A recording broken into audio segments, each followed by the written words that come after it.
And to give us more perspective in terms of what this result, of course, means for the people of Taiwan, we're being joined by Ms. Lin Ching-yi, who's actually a member of the legislative yuan in Taiwan, and she's joining us live from Taichung City. Now, Ms. Yi, thank you very much indeed for taking time out and speaking to us here on WION at this moment. You are from the DPP, the Democratic People's Party. Now, give us a sense of how important this victory is for the DPP.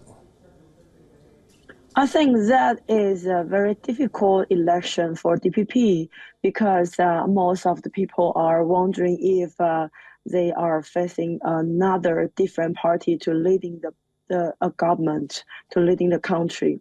So our this time the Lai Ching-te win the election means more, at least we could to keep our national identity and our cooperation with international global society for next 4 years.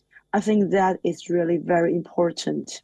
But we are still facing some very difficult situation. One part is China are still trying to influence Taiwan's democracy. At the same time, because this time, next parliament, the DPP not the major, not major in parliament. Right. Actually, now we need to negotiate with our another two parties. So that will make us a little bit difficult, especially when we want to build some very important policies, especially cooperate with the US or global society. So for DPP, I think the good news is that we still got in power in government.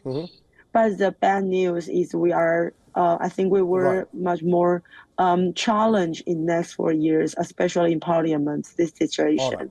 Now, Ms. Yi, the reason as to why this election is being watched widely around the world is, although it is an election in Taiwan, the rhetoric that was coming in from China was very strident. China had dubbed this election as a choice between peace and war, as a choice between prosperity and decline for the people of Taiwan.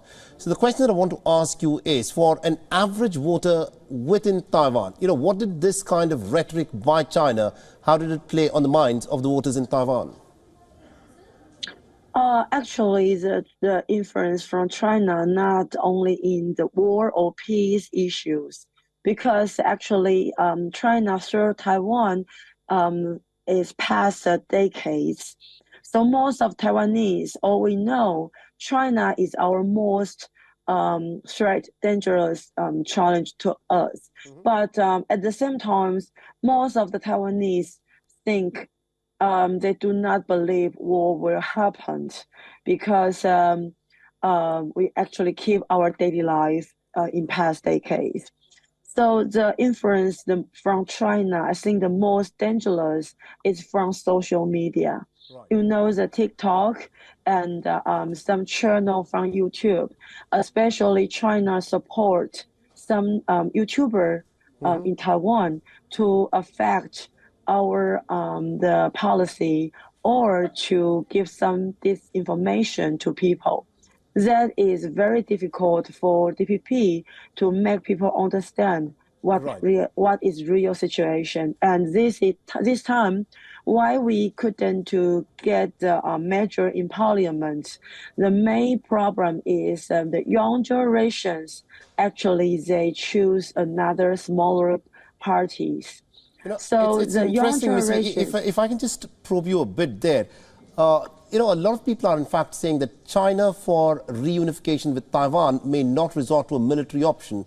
Instead, what it would want to do by using social media, it may want to influence the young people in Taiwan to make them more favorable towards China. Is this a real fear within the Taiwanese society? Yes, this is really dangerous for Taiwan society. I could give you some example. A couple of days ago, China actually, they have a satellite, and the information actually makes some Taiwanese people a little aware about the dangers from China.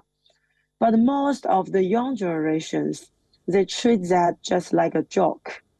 They say, hey, we shouldn't be afraid about that because that's just a normal actions from China, and that is not really dangerous to Taiwan. Right. So I think this kind of attitude comes from the very long times, the influence from social media by China. So Right. I think that is our party need to treat that very seriously because the more the more young generations actually they was Right. our supporter before. But this election, I think we lost at least 2 million Right. young populations supporters. That is the most dangerous for our party, but also is for Taiwan identity. Now, Messi, you are a legislator with the Democratic Progressive Party. Now, Tsai Ing-wen, the outgoing president, she in fact made a reputation for herself as someone who stood out very resolutely against any kind of attempts by China to impinge on Taiwan's sovereignty. Can we expect a different kind of a policy or a different kind of an approach by the new president-elect, Mr. Lai? Or do you think that he too will continue with the similar kind of a policy that we saw under Tsai Ing-wen?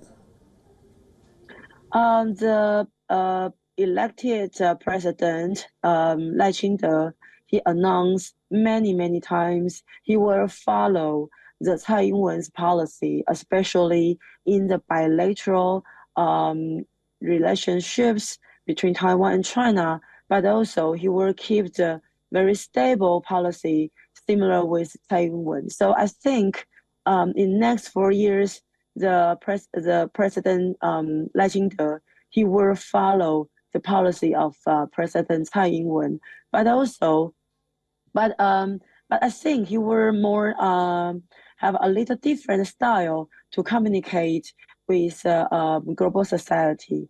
I think that is a little different between his style and the President Tsai Ing-wen's style. I think you've given us an interesting insight there. Thank you very much indeed, Ms. Lin Ching-yi, for joining us and getting us all those insights there. Thank you. WION is now available in your country. Download the app now and get all the news on the move.